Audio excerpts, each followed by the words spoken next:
twamusaba kugira ngo atubwire bimwe mu gaseke gapfundikiye ko mu mpera z'umwaka ibyo baduteganyirije. Bo murakoze cyane, nibyo koko nk'uko bivuze turi Evangeliser Le Monde. Uwo ni umukozi wa Evangeliser Le Monde turi kumwe, uri kugendanye n'aririmba ngo kugendana na Yesu ni ibanga rikomeye. Ikibazo ni uko yanze ko mushyira mu mashusho, ubwo mwumva ijwi nyine ntimurebe amasura. N'abari babandi bavuze ngo mwumva ijwi ntimwumve, ngo mwumve amagambo ntimwumve ijwi, we mwumva ijwi ntimumurebe. Amen. Kugenda n'ibyishimo n'ibanga rikomeye, n'ibanga rikomeye.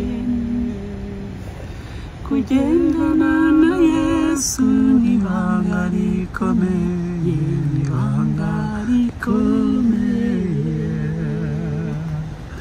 Impamvu y'urugendo iruta urugendo, n'ibanga rikomeye.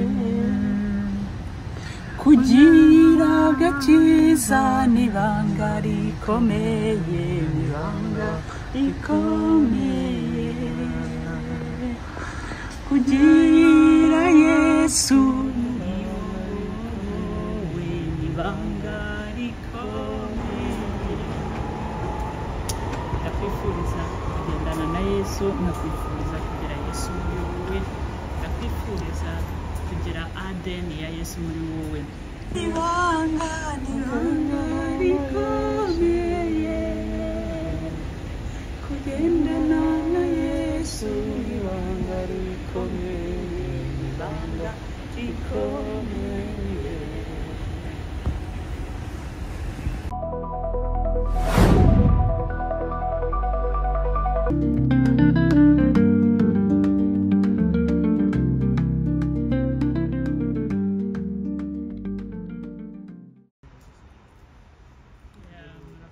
Kandi twongeye kugira amahirwe yo guhura n'uwagize inzozi zo gushinga Evangeliser Le Monde. Tukaba tunageze mu mpera z'umwaka, twamusaba kugira ngo atubwire bimwe mu gaseke gapfundikiye ko mu mpera z'umwaka ibyo baduteganyirije. Bo murakoze cyane, nibyo koko nk'uko bivuze turi Evangeliser Le Monde, dukorera hano kuri uyu mugabane w'i Burayi, mu Bufaransa ndetse no mu Rwanda. Mu by'ukuri mbere y'uko nasubiza icyo kibazo, ahubwo nari ngize ngo nshime Imana, nubwo turi guteganya ikiganiro kirambuye cyane cyo gushimira Imana ko Evangeliser Le Monde TV yongeye kutugarukira. Ubundi kimwe mu bitangaza nabonye Imana yakoze muri uyu mwaka ni ukuba Evangeliser Le Monde yari imaze umwaka itari ku murongo, barayihakinze, yaragiye ikajyana n'amavideo yose n'ibintu byose n'ibikorwa byose twakoze byatuvunnye, tukanayibagirwa, tugafungura n'indi. Ariko nyuma y'umwaka Imana ikadukorera igitangaza, ikaba yarongeye kugaruka. Nicyo kintu, nibyo shimwe numva nabanza gushimira Imana. Rero aho igarukiye, mwari mumaze iminsi mubona ko dutuje, tutagifite ibintu byinshi byo gushyiraho muri ino minsi, kuko imaze nk'amezi nk'abiri igarutse. Ntabwo mu by'ukuri tumaze iminsi dukora ibikorwa nk'uko twabikoraga. Turi mu gihe rero, twari turi mu gihe cyo kwiga, cyo kwibaza ngo nizihe content zikenewe kuri Evangeliser Le Monde TV. Mwihangane, urwo ni urusaku rwa tere, ni urusaku rw'abari gutangaza ko tere dutegereje igiye kuza. Mu ijambo rito rero, kuko tugiye no kugenda, ikiganiro cyacu tugiye kugihagarikira aha. Evangeliser Le Monde iri kubategurira ibikorwa byinshi. Turashaka gukora amelioration ku bintu twakoraga.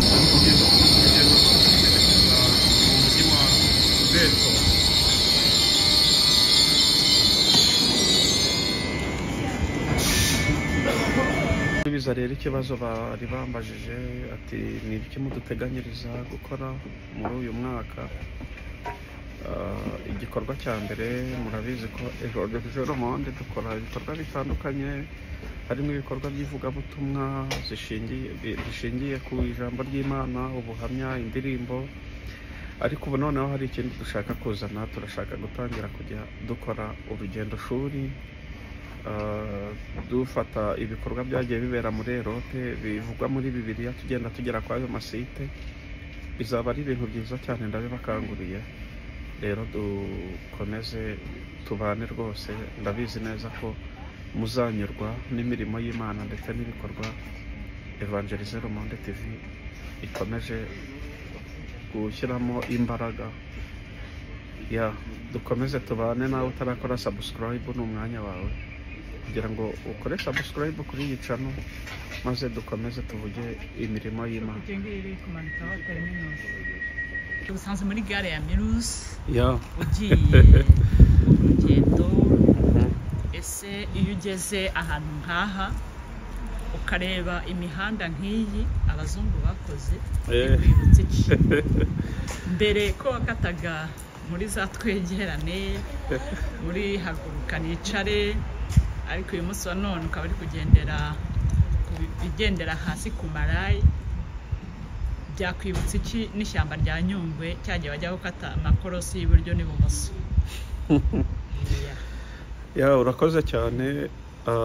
Ese hari aho Imana yaba yarakubwiye ibintu nk'ibi uhagazemo none? Hari abo tujya twumva Imana yabahaye amasezerano ngo none baracyayarindiriye.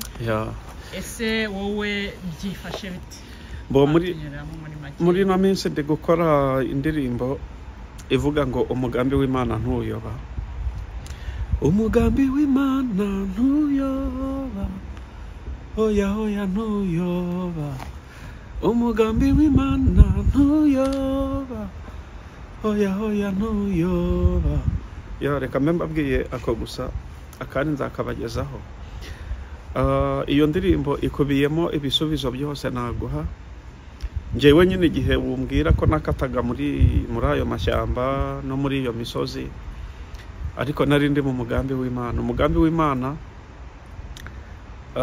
wari uwo kuzangeza ahantu nk'aha,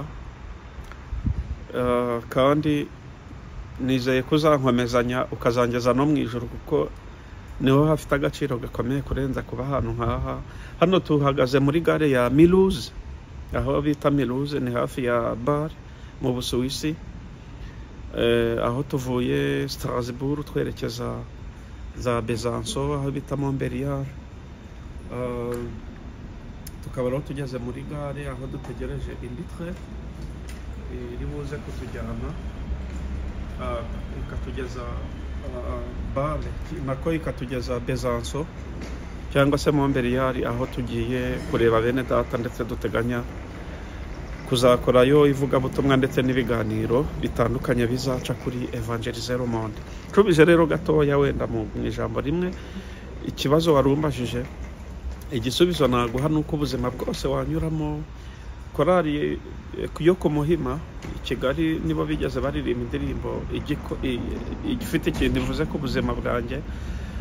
Yaravuze ngo niba Imana ishaka ko uba hano uzahaba byanze bikunze. Rero mu mugambi w'Imana ubwo no kuba hano byarimo. Hano wenda abadukurikiye turi mu Bufaransa, ariko tukaba Strasbourg, ariko nyine nk'uko nari mbivuze tukaba turi muri gare ya Mulhouse twerekeza Montbéliard cyangwa se Besançon. Imana ibahe umugisha cyane.